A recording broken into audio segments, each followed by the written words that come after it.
Hi there, I'm the Reverend Danny Crosby, a Unitarian minister serving congregations in Altrincham and in Urmston in the northwest of England, and I offer this devotion as a balm for the heart, for the mind, for the spirit, and for the soul.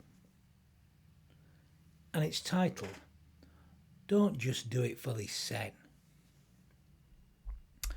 And I'm actually going to begin with one of those stories, a favourite, I guess, one of those that stayed with me ever since I first heard it as a little boy, probably at primary school, decades and decades ago. It spoke to my heart and soul back then, and it still does today. Anyway, here goes. So once upon a time in a remote village, a woman heard a knock on her door. She was surprised to find a traveller on her doorstep, for visitors to her village were few and far between. But she respected her tradition and was a good host to a visitor even from another land. The traveller had journeyed a long, long way, and he asked very politely for something to eat. The woman replied sadly, "I'm sorry, I have nothing in the house right now." The traveller smiled. "Not to worry," he said. "I have a magical soup stone here in my bag. If you will let me put it in a pot of boiling water, I will make the most delicious soup in all of the world." Now, the woman did not really believe the traveller, but she thought, well, I've got nothing to lose. So she lit a fire. She filled her largest pot with water and started to heat it. Now, while the giant pot was warming up, she popped next door and she whispered to her neighbour about her visitor and his magical soup stone. And the neighbour whispered the story to her other neighbours. And by the time the water started to boil, the whole of the village had crowded into the woman's kitchen. How quickly the news spread. While everyone stared, the stranger dropped the stone into the water. Then the stranger tasted a spoonful of soup and he smacked his lips and he cried out, "Delicious," he said.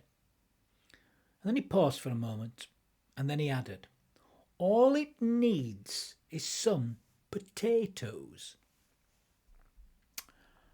"I have some potatoes back in my kitchen," shouted another neighbour, and quickly went back to her house. In a few minutes she was back with a huge pile of sliced potatoes, and the traveller placed the potatoes into the pot. The traveller tasted again.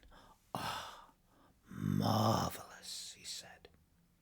But then he added wistfully, "If only we had some meat, this soup could become a really tasty stew."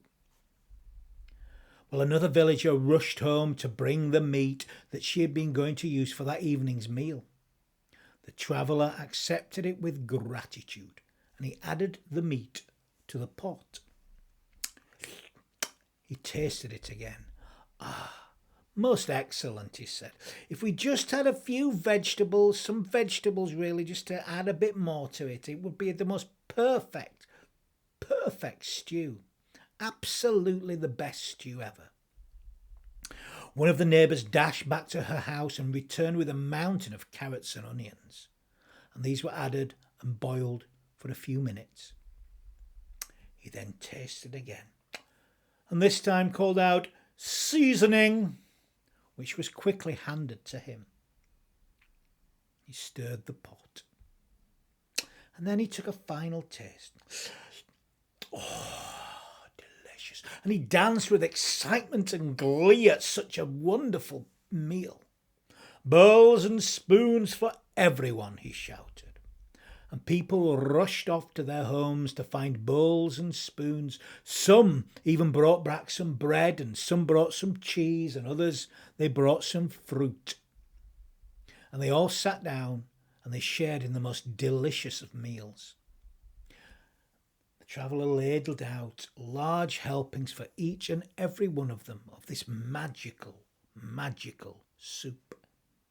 Everyone felt happy as they sat down and shared together their very first meal as a village, with the visitor from far off away, the chief guest, treated him like a king, this stranger in a strange land who brought magic to the people.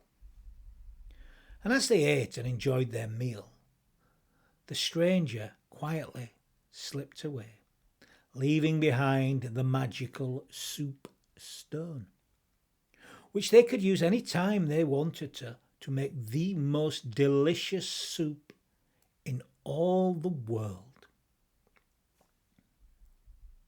It's a great story, don't you think? One that I never tire of hearing or sharing. A story for all times and all people and all situations. A story that needs to be told today as any other day. I think it could do for all of us what it brought to the people in that village. And let flavour flood out. We need that kind of flavour, I think. John Wesley, the father of Methodism really, lived a life devoted, to helping others. And this is what he said in relation to service. Quite simple, really. Do all the good you can, by all the means you can, in all the ways you can, in all the places you can, at all the times you can, as long as ever you can. Now it seems like a simple philosophy to live by. And for whatever reason, it got me thinking of a slightly different approach, a different philosophy. You may have heard it. It's a kind of caricature of folk who come from the part of the world that I come from. I know people keep telling my accent is fading, but there's some of it. There are hints there in some vowels, I think. Anyway, this is a contrasting philosophy to that of Mr. Wesley. Hear all, see all, say nowt. Ate all, sup all, pay nowt. And if ever there does out for nought, all us do it for the sen. Now that might not make sense to you, but here is a rough translation. Hear all, see all, say nothing. Eat all, drink all, pay nothing. And if ever you do anything for nothing, always do it for yourself. Very different philosophy. It suggests the key is not living with a generous heart, quite the opposite really, that the way to live in this world is to live purely for yourself. And no one else. Only do it for yourself. And now, despite my heritage, I am very much more in the John Wesley camp. Generosity has to be at the heart of the matter, of all matter. It's how we should live, I believe. Now, I have experienced a summer of deep contrast. I have been deeply troubled by some of the things I have witnessed, the way that people behave sometimes and speak of other people, how they can dehumanize some people, see them as less human almost, fail to recognize their shared humanity. And it breaks my heart, actually. In contrast to this, though, I have known incredible generosity and kindness from so many people in and around my life on a personal level, as well as seeing it, witness it in other ways too. And this fills my heart with love. We humans are such contradictions, capable of so much generosity, but also capable of deep cruelty. We truly are a mystery. Which way shall we turn? I believe in our human capacity, that we are capable of so much more than we often think we are capable of, far greater. We downplay it ourselves, really. Not easy to live that way, of course. In some ways, actually, it's easier to not trust yourself or life or anything. That's the easier, softer way, I think, to just live in that state of distrust. It's easier, far easier. It takes less effort, really. To just hoard and keep things to ourselves, to protect what we have. To believe if I give a little, it will all be taken from me. I will be taken advantage of if I give myself away. That you have to store up your harvest, to hoard your harvest, to keep it purely for this sen. What good does this do, though? It keeps everyone lonely and fighting and fending purely for themselves. This, I believe, is that state of war, actually, that Thomas Hobbes spoke of in the Leviathan. There is a better way, I believe, and it begins in generosity, in giving more from our heart than we perhaps expect to be given back in return.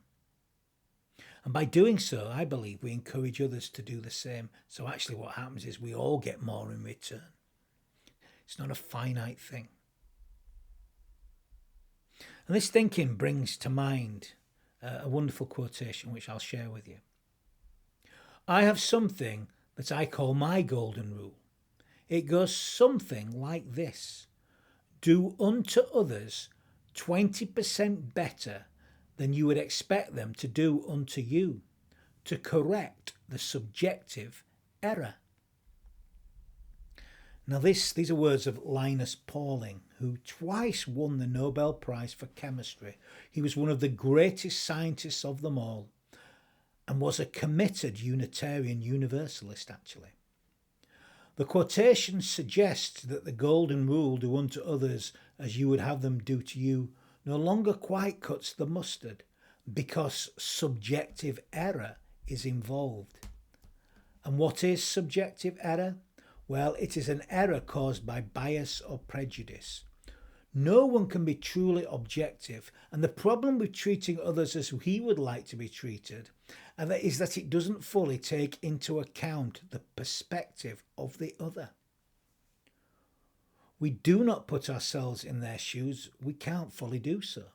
So instead of treating them as we would like to be treated, what we ought to be doing instead is actually treating them better than we would want to be treated.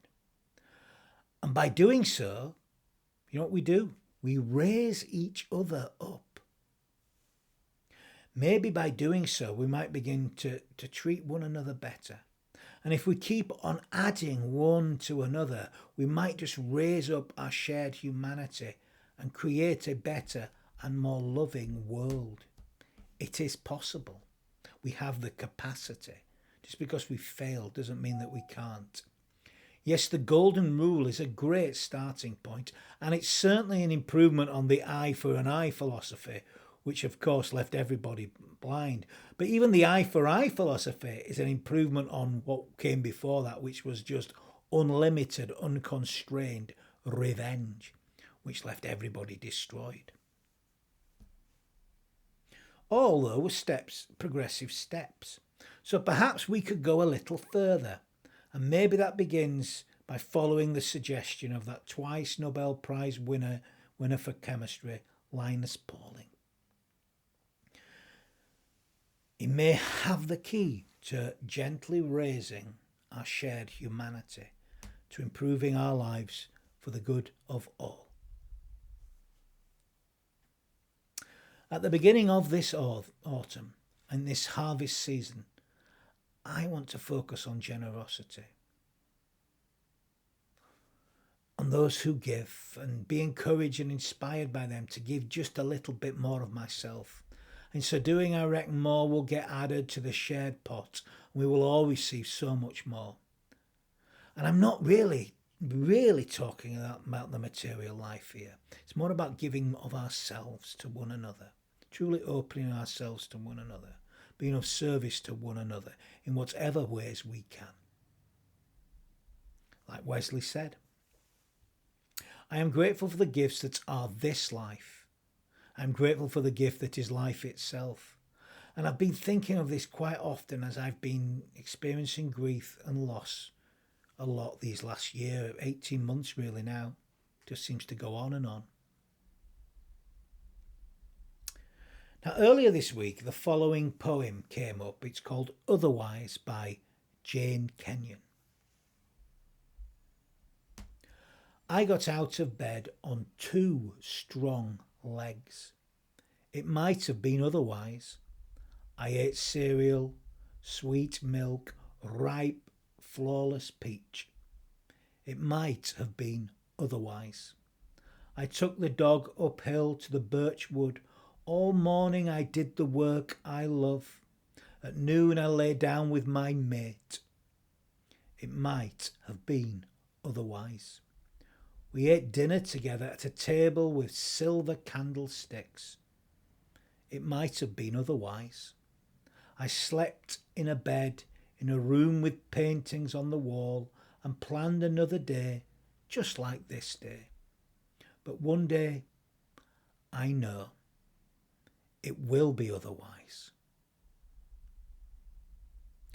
And I've been thinking of this poem by Jane Kenyon all week. No doubt at its heart is the grief I've been experiencing. That's why I've been reading it, I think. For it's a poem about that most beautiful of virtues, gratitude. And it's much in the same vein as that wonderful, one of my favourites, Gravy by Raymond Carver. A poem that Carver wrote in gratitude for the years of recovery he'd experienced, the extra life he'd been gifted. A poem he wrote while he knew that he was dying of brain cancer. He was grateful for the 10 years because that might have been otherwise. And what did he call his gratitude? Well, that extra bonus thing on a meal. Gravy. Gravy. Can't beat it.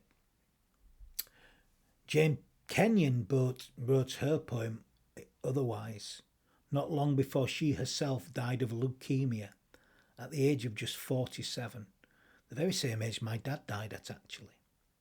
She wrote the poem in full knowledge that things would soon be otherwise for her. What a beautiful gift to give the world.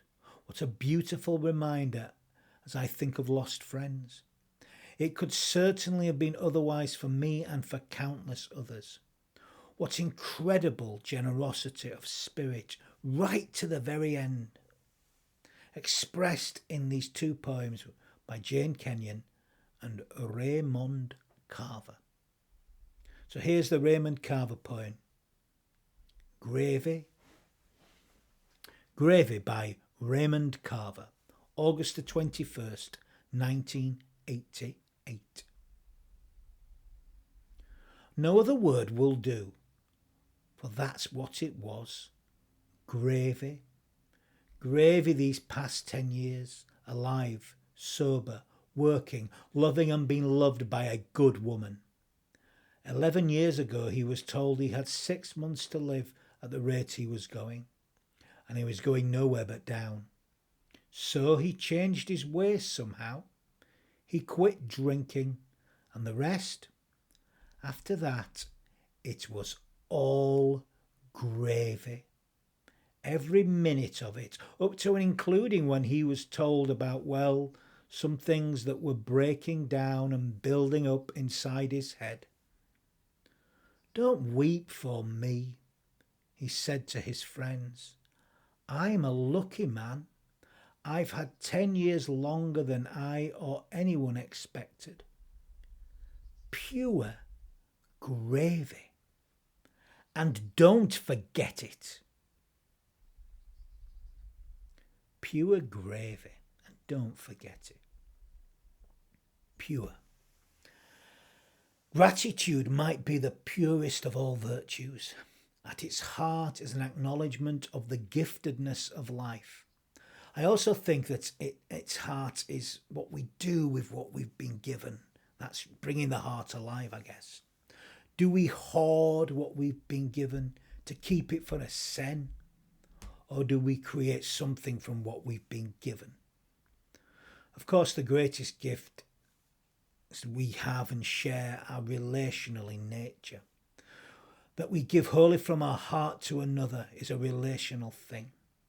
Giving from the heart means that all gain from the pot, as it encourages others to share from their pot, to do the same as they did in that stone soup story, that ancient tale. And there are other ancient tales that it brings to my mind. You may have heard. You know, there are several slightly different counts in the Gospels of Jesus of him feeding crowds of people. There's a real danger people mock these stories and they miss the point, really.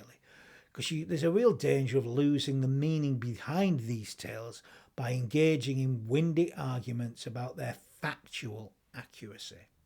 To get hung up on the debate of to whether or not Jesus could feed the thousands of people present with just a few fish and loaves. To get hung up on the factual accuracy is to miss the whole point of what the story is trying to teach. For mythological tales are not about fact. What they're about is truth, about revealing deeper, universal truths that speak to all people through all time, as this story does, as all the other stories do.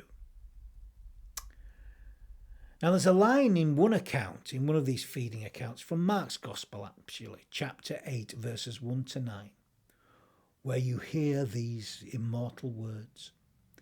They ate and were filled. And here we find the essence of the story actually. It's about the encounter that goes on between the disciples and the crowd. When the disciples go and feed these people and serve them face to face. In so doing, they are actually ministering to them. Somewhere in that relationship is the magic. It's the same magic that's in the soupstone story. It's the same magic of Raymond Carver's gravy. Or it might have been otherwise Jane Kenyon. This is where this relationship, this space between each other, that's the stone soup. That's the relational nature. This is gratitude coming alive in our human being. Yes, they meet the crowd's physical hunger. That is met. But they also meet the individual's spiritual hunger. Their spiritual hunger is met. For seemingly everyone ate and everyone was filled, and they were filled abundantly. This love was filled to overflowing from this pot that just overflows. And we give wholly of ourselves in a relational manner, heart to heart. From you I receive, to you I give. Together we share, and from this we live. In the stone soup story, it is the stone that's the magic ingredient. It's the stone that encourages all to give. And the key is, of course, in the relational nature of this giving. For we're all in the pot together, and by bringing what we have, we enjoy a great feast. You see, we're made of the same stuff, and by bringing what we have to the pot that is life, this great big melting pot of humanity, we all get our fill. We all get our fill of the share. We all get to eat and are filled together. And it's the relationship. We're all the same people with the same spirit, the same flesh.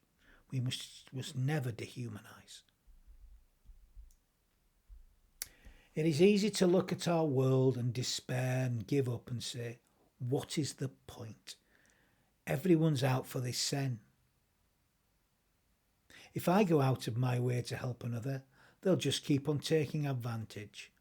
And what will I ever get back in return? If they're going to do out for naught, all let's do it for this sen. No. You know me. I believe there is another way, a better way. And we all get to enjoy the feast if we live this way. The other way is the Linus Pauling way, the golden rule plus 20%. And I see this alive in the relational aspect of gratitude, in giving from what has been freely gifted us. As Raymond Carver and Jane Kenyon did with those poems written whilst their lives were ending. Poems expressing the gratitude of being gifted this life and being gifted things to do in this life, things to give back, even as they were dying. In fact, more so, they wanted to express it while they were dying. That is gratitude for the life that was lent to them, the greatest gift of all. Now, this seems like a simple way to live to me. At its core is this life-affirming principle that, in spite of a great deal of evidence to the contrary, faith, hope, and love do in fact still remain. You see, these ripples touch everybody, both the giver and the receiver, and all who are eventually touched by them. Both the giver and the receiver in this relationship are transformed by this experience. And both giver and receiver are blessed abundantly as we have this relationship, as we share, as we give abundantly. We share in a feast. I'd like you to do something for me, but also for this Sen, for our world. I'd like you to do something for me this autumn. I'd like you to remember all those times in your life when someone has gone out of their way to help you with no expectation of anything in return. Whether they've helped you materially, intellectually, emotionally, or spiritually, doesn't matter. Just remember.